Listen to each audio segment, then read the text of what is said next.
Even though you didn't build the system, you are tasked with the responsibility to help change it. My name is Leesa Renee Hall, and I help highly sensitive people and deep feelers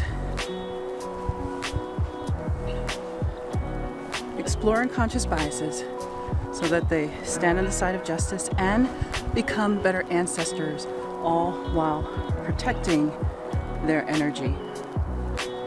I used to work in software, as I've mentioned in some past teachings. I'm hearing a tapping sound.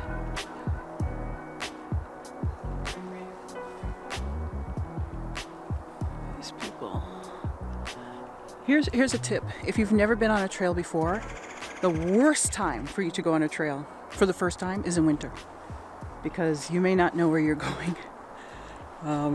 Ice and snow, so it's always good to try to get to know a trail in the spring, summer, even fall before heading out in the winter. I'm just watching these two individuals that passed me kind of stop. They don't know where they're going.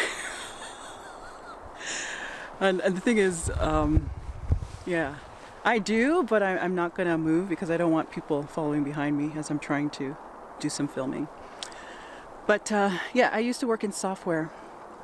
And one of the things that I know is that as a project manager, I didn't build the system, but I was responsible for managing the people that did.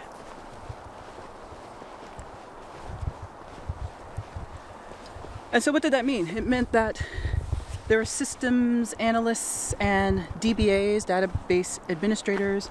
There were programmers and graphic designers. I managed a team of 75 individuals, both based in Toronto, the Toronto office, and also around the world. It was not easy.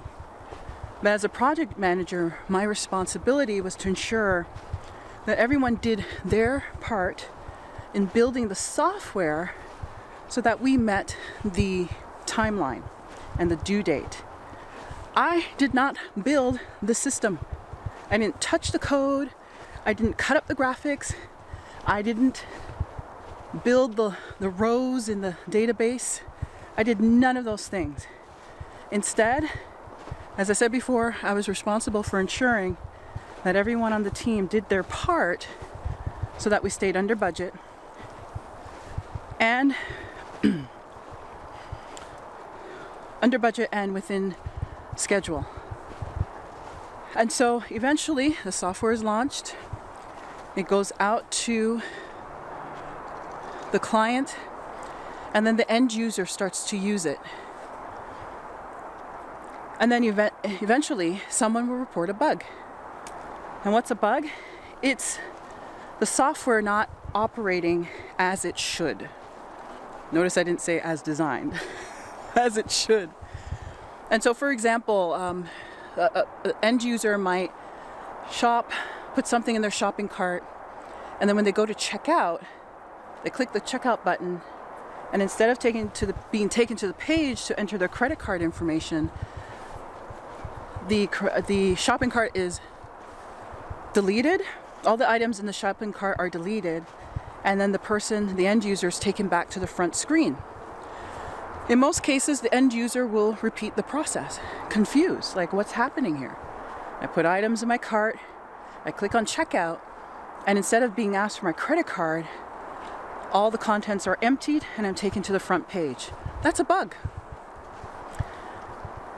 The bug comes in, it's reported, it lands on my desk. Now, if you think I could tell the end user, this ain't my problem because I didn't build the software, you are on your own, then I wouldn't have a job. Because even though I did nothing to touch the code and did nothing to build the software, I had no part in physically writing the if-else statements.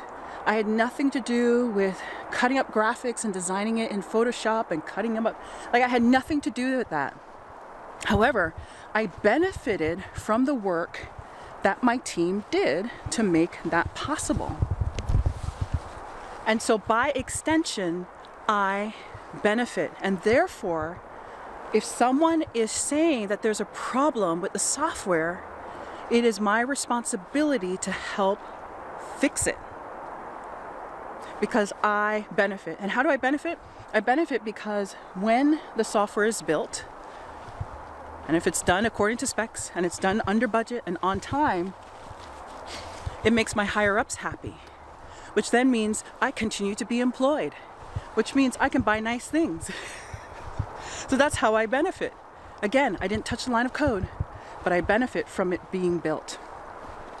This is the same when it comes to systems of oppression. Someone a long time ago built the system. In essence, they coded it, and it's operating as designed.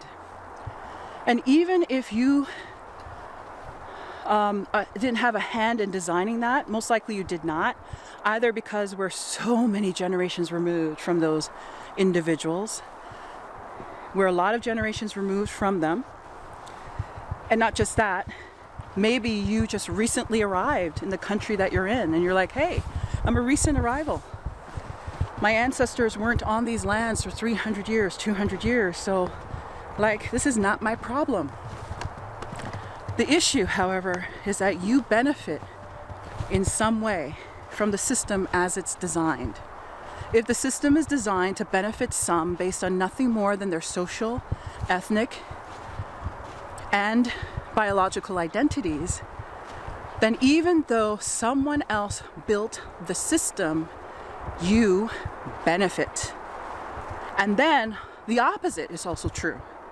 The end user who does not benefit is crying out for help. They're saying that there's something wrong with the system. Even though it might be operating as designed, I'm having problems with it. The end user in this case is people who were born in a body that does not benefit from the system as it's designed. And thus they're crying out and saying, I'm facing injustices. I'm facing oppression. And even though you did not build the system, you do have responsibility in helping the end user out, especially those who are stating that there's too much disadvantages and there's too much that they're losing as a result. So I hope that my software analogy from my own personal experience helps you understand why the work of unpacking your unconscious biases is something that you need to care about as well. Stumble bravely.